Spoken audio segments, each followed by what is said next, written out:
Cusec પ્રવાહથી પાણી છોડાયું છે। બચ્ચુ 2 ડેમના દરવાજા રિપેરિંગ કરવા માટે ડેમ ખાલી કરવાની આજથી શરૂઆત થઈ છે। લોકોને પાણીની તંગી ન સર્જાય તે માટે પમ્પિંગ દ્વારા પાણી પહોંચાડવામાં આવશે।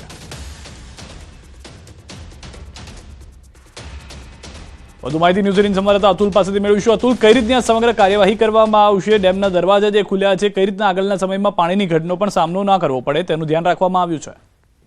જે સિદ્ધાર્થ, મોરબીનો જે જીવાદોરી સમાન મહાકાય મચ્છુ 2 ડેમ છે તેના કુલ 38 દરવાજા છે, તેમાંથી 33 દરવાજાઓ છે તેને રિપેરિંગ કરવાની કામગીરી હાથ ધરવામાં આવી છે। જેના ભાગરૂપે મોરબી મચ્છુ 2 ડેમ છે તે ધીમી ધારે ખાલી કરવાની કાર્યવાહી આજથી શરૂ કરવામાં આવી છે। આજે જે 2 દરવાજામાંથી કુલ 1300 ક્યુસેક પાણી છે તે પ્રવાહથી છોડ્યું છે અને જે કુલ 2 પમ્પિંગ સ્ટેશન છે જે મોરબી શહેરને જે કાળા ઉનાળે પાણી પૂરું પાડે છે તે બંનેને ભરી અને ધીમી ધારે જે પાણી છે તે ખાલી કરવાના શરૂઆત આજથી કરવામાં આવી છે। ત્યારે આગામી સમયમાં કોઈ જાનહાની ન થાય, કેમ કે વર્ષ 1979માં પણ મચ્છુ 2 ડેમ તૂટ્યો હતો અને તારાજી સર્જાઈ હતી, જેના ભાગરૂપે અવારનવાર જે મચ્છુ 2 ડેમ છે તેની જે કામગીરી ચાલવામાં આવી છે તેના ભાગરૂપે આજે મચ્છુ 2 ડેમ દ્વારા સિંચાઈ વિભાગ દ્વારા કાર્યવાહી હાથ ધરાઈ છે। સિદ્ધાર્થ, આભાર સમગ્ર માહિતી બદલ। તો હાલમાં જે કાર્યવાહી છે તે પ્રમાણે જે અતુલે જણાવ્યું તે કરવામાં આવશે, રિપેરિંગ કરવામાં આવશે દરવાજા અને પાણીની સમસ્યા આગળના સમયમાં ન થાય તેનું પણ ધ્યાન રાખવામાં આવશે।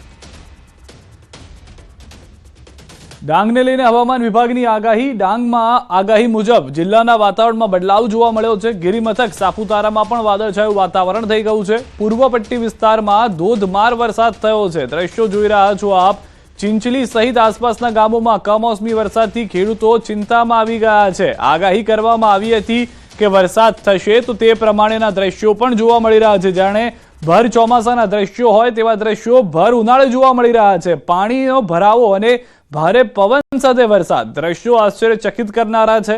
આપને પણ જણાવી દઈએ કે દ્રશ્યો અત્યારના છે, ભર ઉનાળાના છે કે જ્યાં આગળ કમોસમી વરસાદ થશે, માવઠું થશે તેવી આગાહી કરવામાં આવી હતી। ચિંચલી સહિત આસપાસના વિસ્તારમાં પણ વરસાદી માહોલ છે। જો કે ન ફક્ત વરસાદી માહોલ, આ તો ધોધમાર વરસાદ વરસી રહ્યો હોય તેવા દ્રશ્યો પણ જોવા મળી રહ્યા છે। વધુ માહિતી